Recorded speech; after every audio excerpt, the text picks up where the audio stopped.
आइए मित्रों, मैं फिर से आपको बता देता हूँ। मैं हूँ डॉक्टर एम वी गोहिल और arts and commerce college Dholka की ओर से आप सभी का स्वागत फिर से मैं कर रहा हूँ, क्योंकि आप लोगों को आगे का जो भाग मिला उसमें मैंने दो कोर्स की बात की, 201 और 202 की। यहाँ पर मुझे आपको कोर्स नंबर 203 की बात करनी है और इसके लिए मुझे आप लोगों को ये खास बताना है कि ये कोर्स थोड़ा अलग रूप में जा रहा है और ये कोर्स थोड़ा लंबा भी है, तो हम लोग इसको विस्तृत रूप में समझने का प्रयास करेंगे। इस कोर्स का शीर्षक यानी कि टाइटल रखा गया है हिंदी साहित्य का आदिकाल और निर्गुण भक्ति काव्य। इसमें पुस्तक है और पुस्तक का शीर्षक है प्राचीन एवं मध्यकालीन हिंदी काव्य, जिसके संपादक है पूरनचंद टंडन। तो आप लोगों को यहाँ पर जो पढ़ाई करनी है वो आप लोगों को जो करनी है उसकी बात मैं आपको यहाँ पर समझाने जा रहा हूँ और इसके लिए मुझे आपको पीडीएफ फाइल बतानी है। देखिए आपके सामने पीडीएफ फाइल आई है और उसमें आप पूरी तरह से डिटेल्स देख सकते हैं।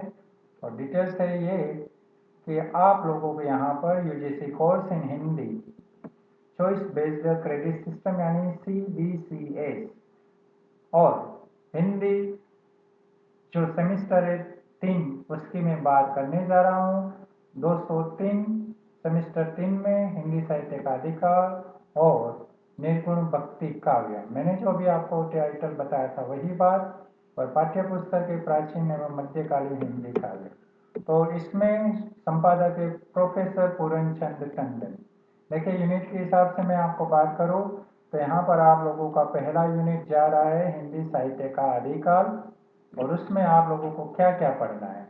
तो नजर दौड़ाइए और मेरे साथ सुनिए भी आप। हिंदी साहित्य के आदिकाल के नामकरण की समस्या और परिस्थितियों का परिचय आपको यहाँ पर लेना है।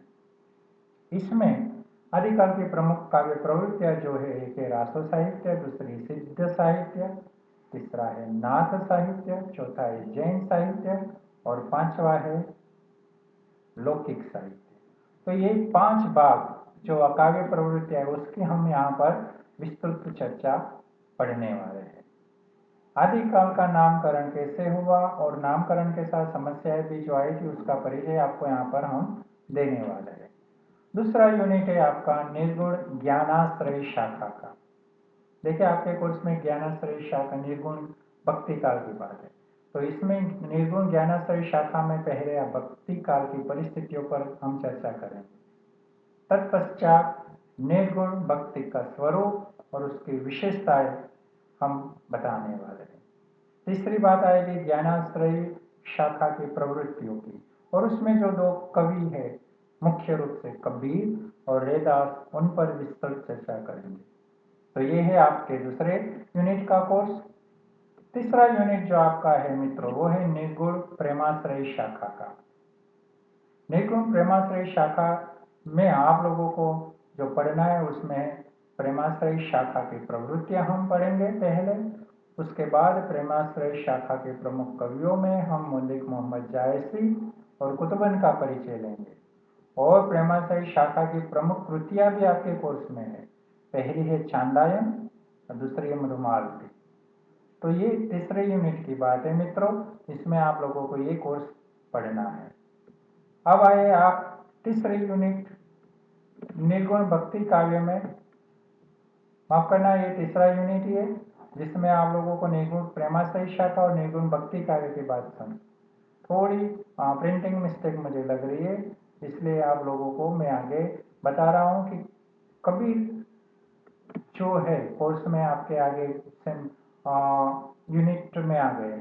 तो चौथा यूनिट यहाँ पर कुछ दोहों को लेकर, कुछ पदों को लेकर बताया गया है। तो चौथे यूनिट में आपको कबीर के दोहे कुछ कोर्स में है। देखिए कितनी अच्छी बात है कि आपको दोहे की संख्या भी दे दी गई नंबर्स के साथ, और कुल 10 दोहे ही है मात्र।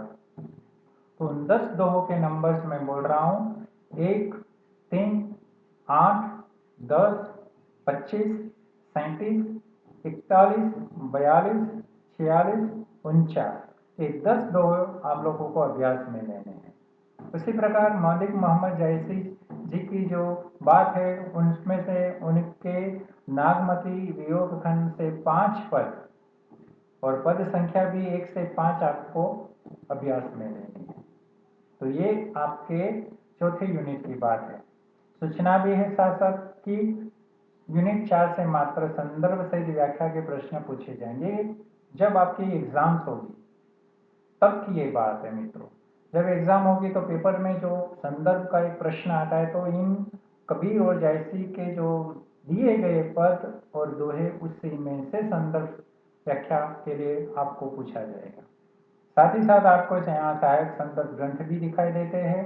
हिंदी साहित्य का इतिहास आचार्य रामचंद्र शुक्ल, हिंदी साहित्य की भूमिका आचार्य हजारी प्रसाद द्विवेदी, हिंदी साहित्य का अतीत विश्वनाथ प्रसाद मिश्र, हिंदी साहित्य का इतिहास संपादक डॉक्टर नगेंद्र। तो इतनी सारी जो संदर्भ किताब है, आप इन सारी संदर्भ किताबों का भी उपयोग कर सकते हैं या इसमें से जो आपके पास प्राप्त है उन संदर्भ किताबों का उपयोग करके भी आप इस कोर्स में पढ़ाई कर सकते हैं। आप बिल्कुल चिंता ना करें, हम आपको पढ़ाने वाले हैं और आप अच्छी तरह से ध्यान देकर पढ़ेंगे ज़रूर। और वो बात मैं आपको फिर से दोहराऊंगा क्योंकि ये बहुत ज़रूरी है मित्रों कि आप लोगों को जो पढ़ाई करनी है उसमें आप लोगों को ये सारी बातें मैं समझाने वाला हूँ। यहाँ मैं विराम दूंगा।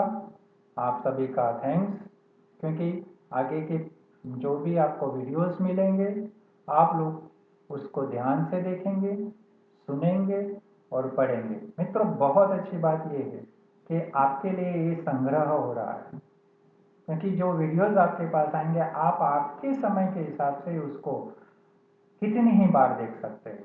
आप रिवीजन के रूप में भी इसको देख सकते हैं। कोई पॉइंट्स याद रखना है तो भी आप देख सकते हैं। आपको अभ्यास क्रम देखना है तो भी आप इन वीडियो को देख सकते हैं। तो मेरी आपसे खास गुजारिश है कि आप इसे आपके स्टोर के रूप में हमेशा के लिए रखना, आज नहीं तो कल भी ये काम आने वाला है। तो चलिए मैं आगे मिलता हूँ, तब तक के लिए थैंक यू वेरी मच, नमस्कार।